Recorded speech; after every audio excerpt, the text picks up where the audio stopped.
Okay, here we have our kiln. I'm going to get the lid off of it and show you guys what's inside.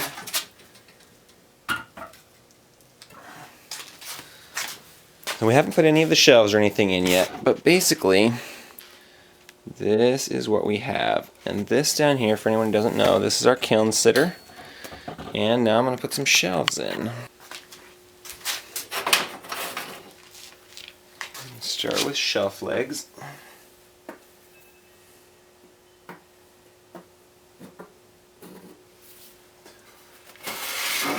And then our first shelf.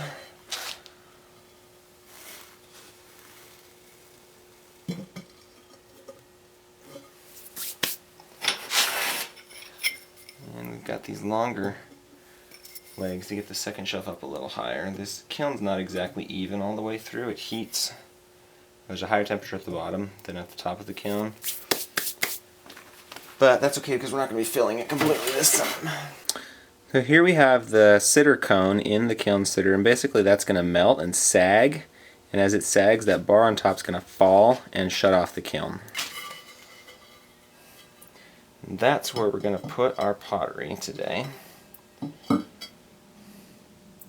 Now we use stilts. All these have all been kiln washed, which we can talk about another time, so that any of the glaze that drips on them is pretty easy to chip off. This one that you saw me working on earlier is got the overglaze on it, which is why it looks funky like that. It's already sitting on a stilt. Here we have these pots. They look a little pastel until they're fired. They'll darken up just a little bit. We get those set in there, and then we're going to rearrange these a little bit. If you were doing a big batch, you'd have to sort of jigsaw puzzle these pieces in here to make sure everything was working.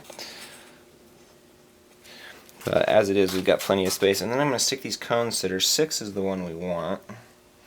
I'll put them right in front of the peephole so that I can watch them and see if it's over or under firing. And then I got 5 and 7 to measure the two sides.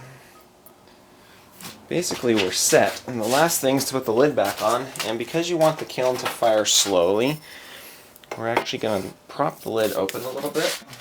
Here you can see we've got the kiln cracked open just a little bit, and we're actually going to open both of these peepholes. It's going to create a little bit of a draft, clear out some, or feed oxygen in there, make sure that they fire properly. And here we have, our kiln's pretty old, but here's the basic kiln sitter. And we're going to start by setting this dial up to about 4 hours, which is about how long it takes this kiln to fire to the proper temperature. And we're going to start with the bottom switch on, which is going to heat the bottom element in the kiln. And every hour we're going to go up. After 2 hours, we're going to come back up here and close the lid of the kiln. And after about 3 hours, the thing reaches full temperature, and then it only takes about an hour or so to fully bake the pottery to the temperature that we need. So we go ahead and get it turned on, and we'll come back and see how things are. So now I've got the kiln on, just turned it on. This here is what's connected to the kiln sitter, and this little lever that you can see right up on top, when that cone in there melts to the right position, that's going to lift up, and this switch drops down and shuts off the whole power to the kiln. This kiln has a timer, so that in case something goes wrong with the cones inside, it'll shut itself automatically. And I can look in this little peephole, which you can't see anything yet, but you will when it starts to light up inside, and I can check those cones so I can shut it off manually. I'll be keeping an eye on it every time we fire. Alright, so we're back. It's been an hour. I forgot to mention earlier that I set up a fan, as you can see here, which is going to vent some air past the kiln. It helps to feed oxygen into it, make sure that we get a proper combustion. So I'm going to get down here, forgive me while I focus, and we're going to take a look inside the kiln. It's still pretty dark up on the top one, although you can see a little bit of light in there. But anyway, it's been an hour, so we're going to come here and I'm going to go ahead and flip this next switch. Like that. Now we've got 2 of the 4 burners on. And we're going to leave the lid propped open until the next hour when we come back and we're ready to flip the 3rd switch. So I'll be back in an hour. Okay, so it's been another hour. We're at 2 hours into the firing right now. And I'm going to go ahead and open the kiln just enough to get that little stilt out there that we're using to prop it open. It's important to use gloves because the thing's really hot. And grab that out and shut the kiln. This is also really hot.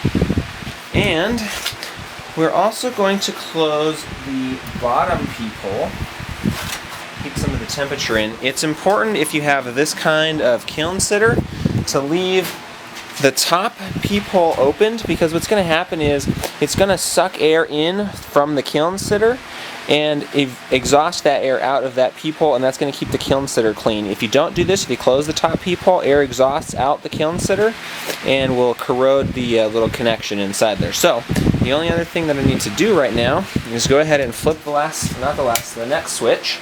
So we'll have 3 burners on, and I'll be back in an hour to check how it's doing. So here we are after the 3rd hour, and I'm going to go ahead and flip this last switch. And we're going to take a little peek inside. I'm going to show you a little bit of what it looks like in a red hot kiln.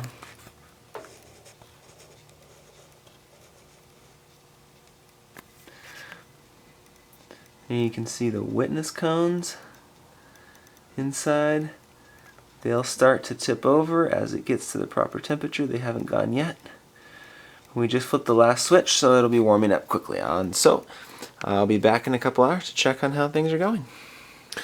Alright, so as you can see, the kiln has shut off. This little switch flipped, not because of the timer, but because of the kiln sitter, which is exactly what we want. I'm going to put all these switches back to off for the next time we use this.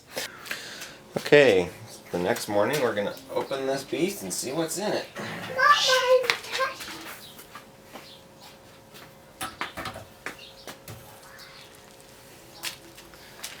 So here we have the pieces. Well, first let me show you the witness cones. You can see that the lower temperature cones completely collapsed, which is what we want.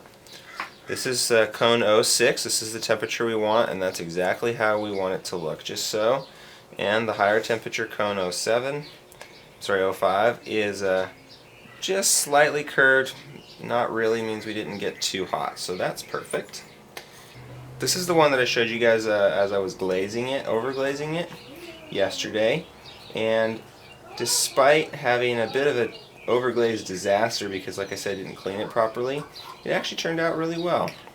It seems like it's got good coverage in the glaze, a little tiny bit thick here on the bottom, but all in all pretty good. And these two just had their paints baked in. They still need to be covered with the overglaze, but they turned out pretty well too. So all in all, a successful firing.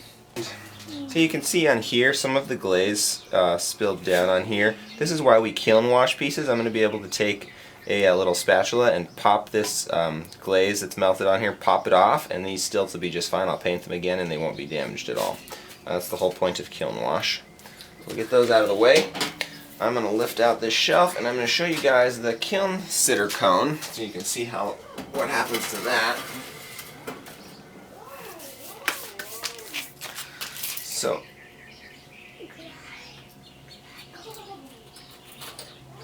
this is the kiln sitter cone, and I think I showed it to you last night. It was completely straight. As you can see, it's collapsed, and that allowed the kiln sitter to shut off. So that's how we measure the temperature. So all in all, a successful firing.